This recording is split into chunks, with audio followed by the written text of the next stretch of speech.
Qu'est-ce qui se passe, les amis? Est-ce qu'on n'est pas sur une masterclass du Barça ce soir en Ligue des Champions? Vous me connaissez un petit peu, je radote beaucoup, je sais.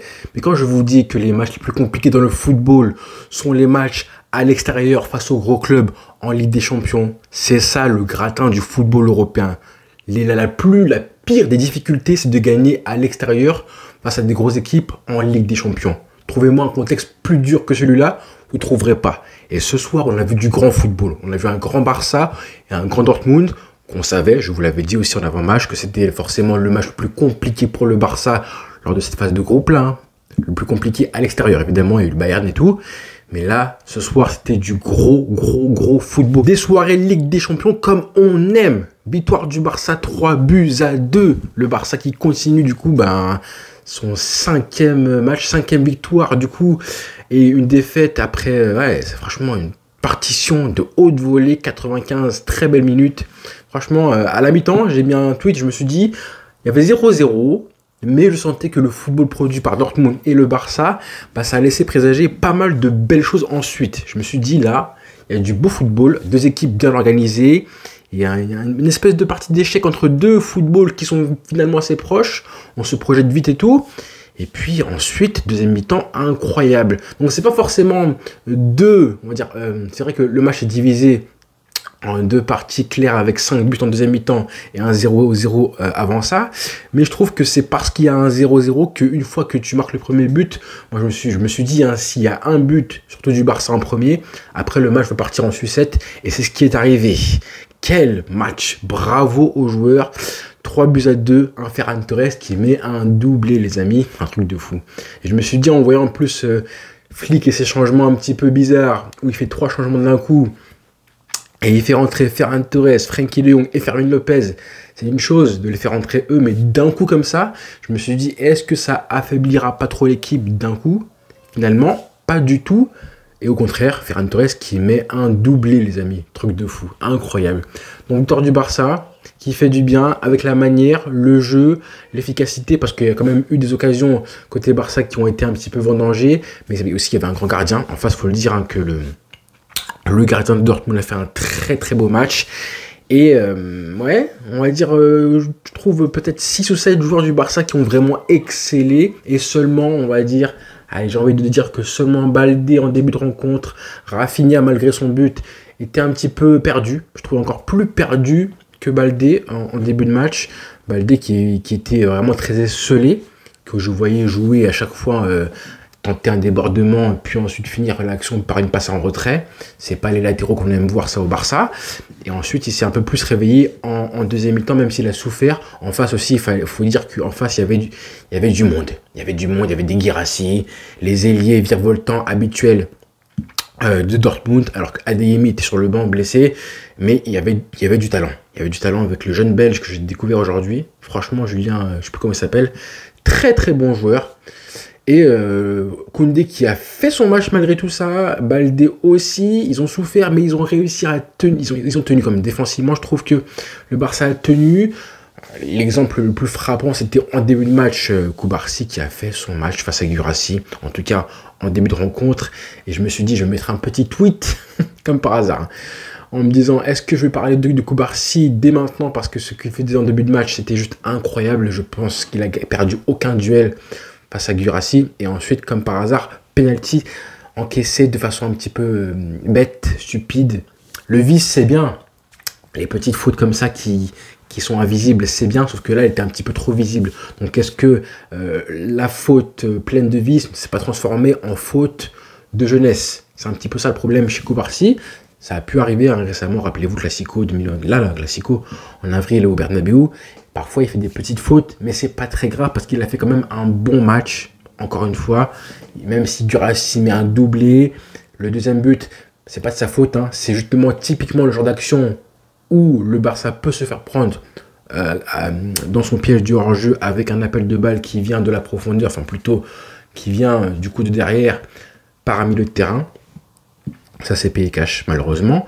Et tu te dis que le Barça à ce moment-là, ça faisait mal à la tête. Te faire revenir au score 2 fois, tu mènes un 0, un partout, tu mènes 2-1, tu te fais égaliser.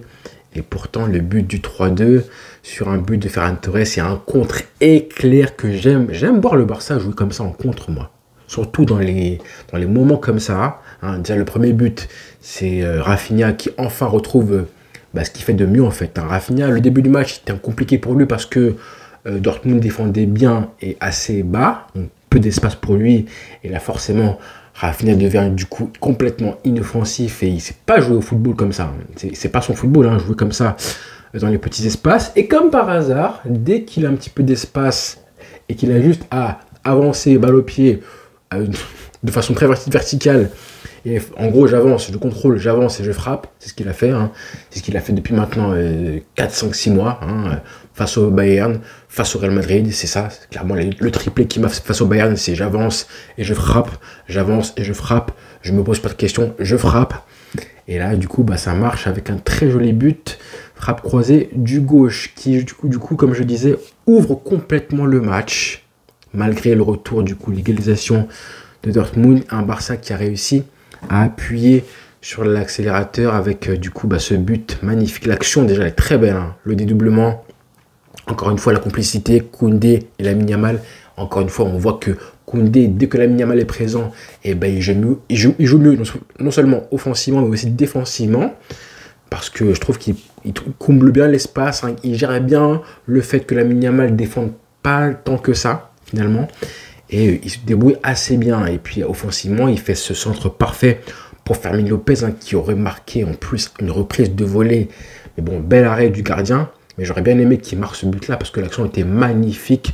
Repoussé, l'arrêt, il est beau, mais il est repoussé dans les pieds de Ferran Torres qui n'a plus qu'à marquer du gauche 2-1. Et puis du coup, ce but, comme je disais, de Guirassy à de partout, qui était bien joué de la part de Dortmund. Je ne sais pas s'il y a un joueur fautif de la part du Barça, hein, je ne pense pas, hein, que sur le but de partout. Pour moi, c'est plus une belle action de Dortmund, peut-être un petit peu une faute d'inattention du joueur du coup qui fait l'appel de balle, qui vient de derrière. C'est vraiment le plus gros danger à ce moment-là, mais c'est compliqué, hein, de défendre comme ça. Et puis ensuite, le but du 3-2. Comme je le disais, sur un contre magnifique du Barça. Et encore une fois, la passe de Lamine Yamal. Déjà, il en fait une en début de match. Encore une fois pour Rafinha. Extérieur du pied, qu'on a déjà vu maintenant. Hein, c'est la spéciale de Lamine Yamal. Ça, on est au courant. Il l'a fait pour Rafinha.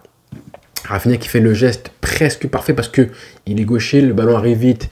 Donc, il met son pied en opposition. Un petit peu trop croisé. Mais la passe de Lamine Yamal là sur la passe décisive pour Ferran Torres, hein, le timing de la passe, ça c'est du Messi. Ça c'est du Lionel Andrés Messi, tout simplement. Quand tu vois un jour, et tu sais que, vous savez Messi, il avait ce don-là, il a encore, hein, ce don pour faire en sorte que quand il fait une passe, dans l'espace en profondeur, même quand la passe elle est hyper compliquée, il se débrouille pour avoir le timing parfait et jamais le destinataire est hors jeu, ou presque jamais. Et là, c'est un petit peu ça, parce que le timing, l'espace, et c'est ce qu'il fait avant, en fait, la passe de Lamine Yamal qui est intéressant. C'est ce qu'il fait avant, quand il se crée l'espace pour faire une passe entre les deux joueurs de Dortmund qui est vraiment intéressant. C'est plus ça qui est difficile à faire plutôt que la passe. Parce que la passe, ensuite, elle est facile à faire dans l'espace. Mais ce qui fait l'espace qui se crée là, et ensuite choisir le timing parfait pour mettre la passe pour faire un Torres dans l'espace, dans la cour du joueur, ça, c'est vraiment... C'est inné, hein. Il n'a pas appris ça à la Masia. C'est juste dans son crâne, son cerveau, que ça se passe. C'est magnifique. Comment vous dire? Ensuite, donc, du coup, Ferran Torres qui met... le contrôle n'est pas forcément très bon. Le contrôle n'est pas très bon. Et bon, il a le temps pour ajuster, frapper fort. Et comme il est en confiance parce qu'il a marqué juste avant, et ça suffit pour, du coup, donner la victoire au Barça. 3-2. Côté négatif, un petit peu l'entrée de Frenkie de Jong, encore une fois. Mais bon, on va essayer de pas trop tirer dessus parce que voilà, le Barça a gagné quand même. Après un très gros match. Ça, c'est vraiment un match typiquement Ligue des Champions qui fera du bien. Parce que je pense que c'est un match où le Barça a encore mieux joué. Ouais, je pense, hein, mieux joué que face au Real. Face au Bayern, c'est un petit peu kiff-kiff. Mais ce match-là, dans la qualité de jeu, les occasions créées, l'intensité aussi. J'ai revu le Barça que j'aime voir. Et je le pensais vraiment déjà à 0-0.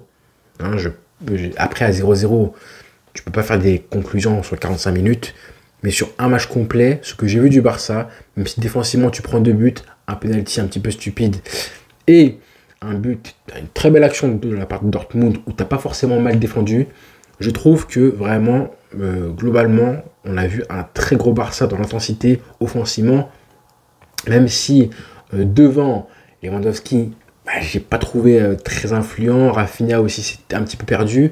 Lamine Yamal, avant le 2-1, il était un petit peu effacé aussi. Je trouve que après le retour des vestiaires, il n'était pas trop concerné. Et puis au milieu de terrain, on a vu quand même, je trouve, Pedri qui a rayonné. Peut-être un petit peu, mais je chipote. 2-3 actions imprécises et tout, mais globalement, quel joueur. Je ne sais pas s'il fait le même sport que les autres en fait. Comment il a rayonné, comment il dominait au milieu de terrain. C'est ça, le mot c'est ça. Le mot c'est comment il dominait au milieu de terrain, que ce soit à droite, à gauche, devant, derrière. On le voyait partout. Il était influent. Sa relation avec Lamine Yamal, ça j'adore ça. Et comment, en plus à la base, il est un petit peu excentré côté gauche. Mais comme il se balade bien, comme il contrôle le jeu et le milieu de terrain et l'espace qu'il y a entre le milieu du Barça et la défense de Dortmund, on le voyait vraiment rayonner, un petit peu dicter où les actions devaient aller, créer ce lien avec Olmo, qui parfois était discret, mais on avait un Pedri qui rayonnait tellement. Et quand Frenkie de Jong entre en jeu à la place du numéro 10, et on a un Frenkie de Jong, on a un Frenkie qui n'est pas forcément au top niveau, voir Pedri, ça fait du bien. Parce que l'action du 3-2, elle est encore pour lui. Elle vient encore de lui. Donc Lamine Yamal fait une passe magnifique, certes. Mais Pedri, même tu parles pas des buts du Barça, tu le vois. Pour moi, c'est l'homme du match côté Barça. Après, je sais pas pour vous, mais pour moi, c'est le meilleur joueur du côté Barça. Voilà. Et là, je dis ça se trouve, il a été MVP, je suis pas au courant. Je jure, je vous promets que je suis pas au courant qui a été MVP. Peut-être Ferran Torres, vu qu'il m'a doublé.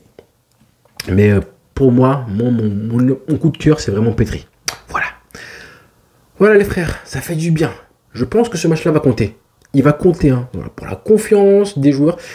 C'est vraiment un match sur lequel tu peux te baser. Un des meilleurs matchs à l'extérieur du Barça depuis très longtemps. C'est pas un huitième, c'est pas un quart. Donc, est-ce que tu peux le mettre devant le match face au PSG récemment en quart de finale en avril dernier? Je sais pas.